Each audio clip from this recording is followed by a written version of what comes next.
தென்னாடுடைய சிவனே போற்றி, எந்நாட்டவர்க்கும் இறைவா போற்றி. அனைத்து தமிழ் உள்ளங்களுக்கும் கனிவான வணக்கங்கள். நாம் தற்போது 2025ஆம் ஆண்டின் இறுதியை நெருங்கிக் கொண்டிருக்கிறோம். 2026ஆம் ஆண்டின் முதல் மாதமான ஜனவரி மாதத்தில் நுழைய உள்ளோம். நிகழும் ஸ்ரீ மங்களகரமான விசுவாச ஆண்டு மார்கழி மாதம் 17ஆம் நாள் திரியோதசி திதியில் ரோகிணி நட்சத்திரத்தில் சுபம் நாமயோகத்தில் கௌளவம் கர்ணத்தில் சித்த யோகத்தில் வியாழக்கிழமை அன்று இந்த மகத்தான ஜனவரி மாதம் பிறக்கின்றது. இந்த மாதத்தில் பல கிரகங்கள் தங்களின் நிலைகளை மாற்ற உள்ளன. ஜோதிட சாஸ்திரப்படி ஜனவரி 1, 2026இல் கிரகங்களின் சிறப்பு சேர்க்கையால் உருவாகும் மிகப்பெரிய யோகமான சங்கோண யோகம் ஒரு சில ராசிக்காரர்களுக்கு மங்களகரமானதாகவும் அதிர்ஷ்டமானதாகவும் வாழ்வில் புதிய வெளிச்சம் தருவதாகவும் அமையும். ஜனவரி மாதம் 13ஆம் தேதி செல்வத்தின் அதிபதியான சுக்கிர பகவான் மகர ராசிக்கு செல்ல உள்ளார். ஜனவரி மாதம் 15ஆம் தேதி கிரகங்களின் தலைவனாக கருதப்படும் சூரிய பகவான் மகர ராசிக்குள் நுழைய உள்ளார். ஜனவரி மாதம் 16ஆம் தேதி கிரகங்களின் தளபதியான செவ்வாய் பகவான் மகர ராசியில் சஞ்சரிக்க உள்ளார். இம்மாதம் அதாவது ஜனவரி 17ஆம் தேதி புதன் பகவானும் ஜனவரி 18ஆம் தேதி சந்திர பகவானும் மகர ராசிக்கு செல்ல உள்ளனர். இவ்வாறு ஜனவரி மாதத்தில் கிரகங்கள் தங்களின் ராசியை மாற்றுவதால் அதன் தாக்கம் அனைத்து ராசிக்காரர்களின் வாழ்க்கையிலும் காணப்படும். குறிப்பாக சில ராசிக்காரர்களுக்கு அதிர்ஷ்டம் பிரகாசிக்கப் போகிறது. இதன் விளைவாக தொழில் மற்றும் வணிகத்தில் நல்ல முன்னேற்றம் ஏற்பட போகிறது. அதே சமயம் ஆரோக்கியமும் சிறப்பாக இருக்கப் போகிறது. மேலும் சில ராசிக்காரர்களுக்கு கண்டமும் காத்திருக்கிறது. உயிர் போகும் ஆபத்து கூட வரலாம். எச்சரிக்கையாக இருக்கவும். யமனே எதிரில் வந்தாலும் சிவனின் அருள் இருந்தால் எதிலும் வெற்றி பெறலாம். சிவ வழிபாடு கர்ம வினைகளை அளிக்கும். இந்த கிரகங்களின் பெயர்ச்சியால் இம்மாதம் உங்கள் வாழ்வில் நடக்க இருக்கும் சுப மற்றும் அசுப பலன்கள் என்ன என்பதனையும், அசுப பலன்கள் ஏற்படுமாயின் ராசிக்காரர்கள் செய்ய வேண்டிய பரிகாரம் என்ன, வழிபட வேண்டிய தெய்வம் யார் என்பதனை பற்றியும் விரிவாக காண்போம். பிறக்கப் போகும் இம்மாதத்தில் உங்கள் வாழ்வில் வளமும் நலமும் செல்வ செழிப்பும் பெற்று வாழ்வின் உயரிய நிலையை அடைய எல்லாம் வல்ல எம்பெருமானை வேண்டி விரும்பி கேட்டுக்கொள்கிறேன். மீனராசி அன்பர்களே, இந்த மாதம் வாக்கு வன்மையால் எல்லா நன்மைகளும் கிடைக்கப் பெறுவீர்கள்.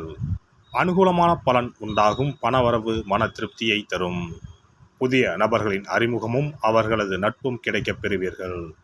நீண்ட நாட்களாக இழுபறியாக இருந்த காரியங்கள் சாதகமாக நடந்து முடியும். வாகனங்களை பயன்படுத்தும் போது கவனம் தேவை. தொழில் வியாபாரத்தில் எதிர்பார்த்த வெற்றி கிடைக்கும். நிதி நிலைமை சீர்படும். புதிய ஆர்டர்கள் கிடைப்பதில் இருந்த சிரமங்கள் குறையும். உத்தியோகத்தில் இருப்பவர்கள் வேலைப்பளு குறைந்து காணப்படுவார்கள். எதிர்பார்த்த இடத்திற்கு மாற்றம் கிடைக்கலாம்.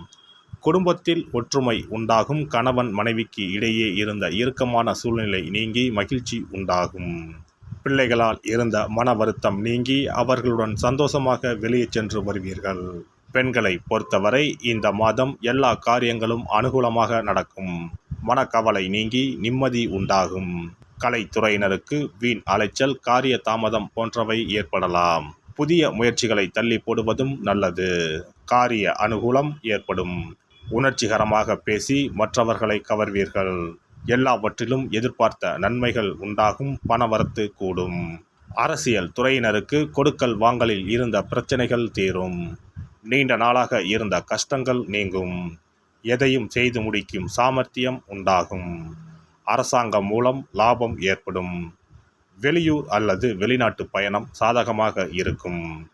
மாணவர்களுக்கு கல்வியில் முன்னேற்றம் காண முழு மூச்சுடன் செயல்படுவீர்கள். நட்சத்திர பலன்கள் பூரட்டாதி 1ஆம் பாதம். இந்த மாதம் குடும்பத்திற்கு தேவையான பொருட்கள் வாங்குவதன் மூலம் செலவுகள் உண்டாகும். சகோதரர்கள் மூலம் உதவிகள் கிடைக்கும். உறவினர்கள் வருகை இருக்கும்.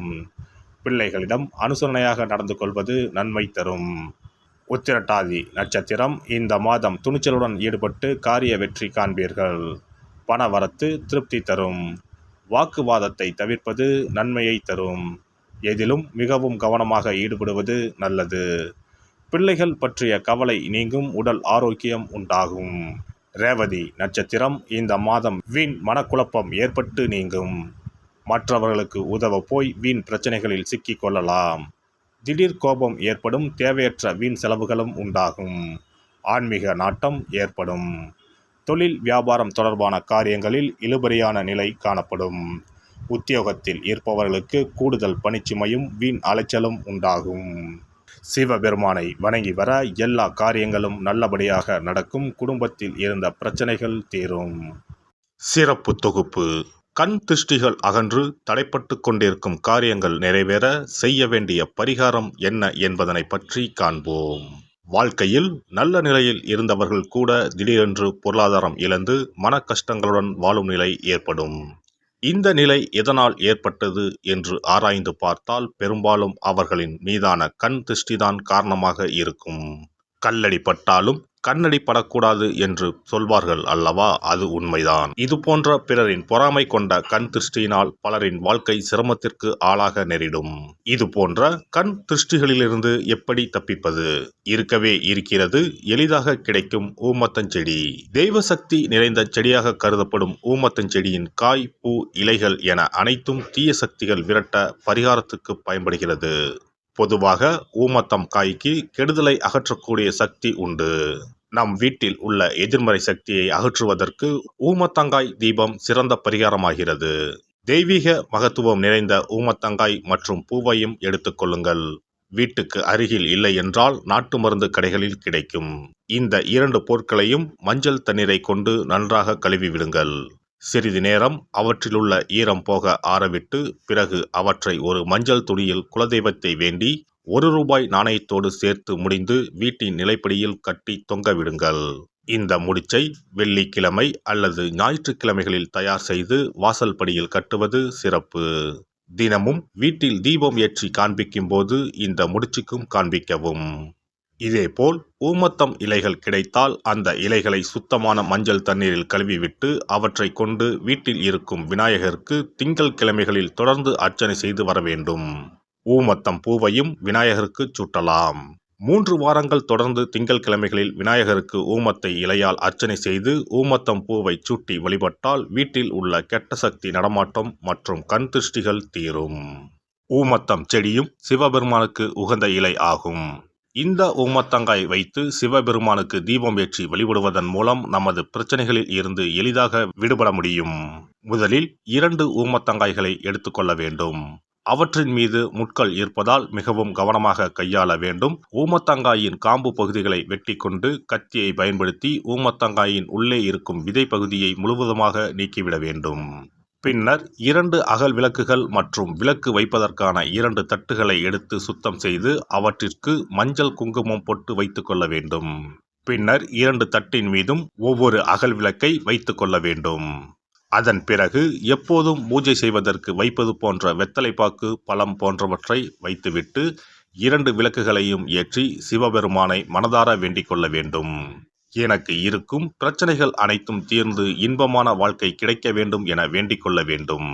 இந்த பூஜையை வெள்ளிக்கிழமை அன்று தொடங்கினால் தொடர்ந்து 9 வெள்ளிக்கிழமைகள் செய்ய வேண்டும். ஊமத்தங்காயின் மீது எவ்வாறு முட்கள் இருக்கிறதோ அதுபோல நமது வாழ்க்கையில் இருக்கும் முட்கள் போன்ற பிரச்சனைகளை அவை தீர்த்து வைக்கின்றன. இந்த பூஜையை நாம் தொடர்ந்து செய்து வருவதால் நம் மீது இருக்கும் கண் திருஷ்டிகள் அகன்றுவிடும். தீராத துயரங்கள் தீர்ந்துவிடும். பணம், நகை நம்மிடம் பெருகி வரும். சிலருக்கு கையில் சுத்தமாக பணம் இருக்காது. வறுமை தாண்டவமாடும். கடன் தொல்லையால் கஷ்டப்படுவார்கள். பண பிரச்சனையில் சிக்கி கொண்டிருப்பவர்கள் இந்த தீபத்தை ஏற்றினால் 3 வாரங்களில் நல்ல பலனை பெற முடியும்.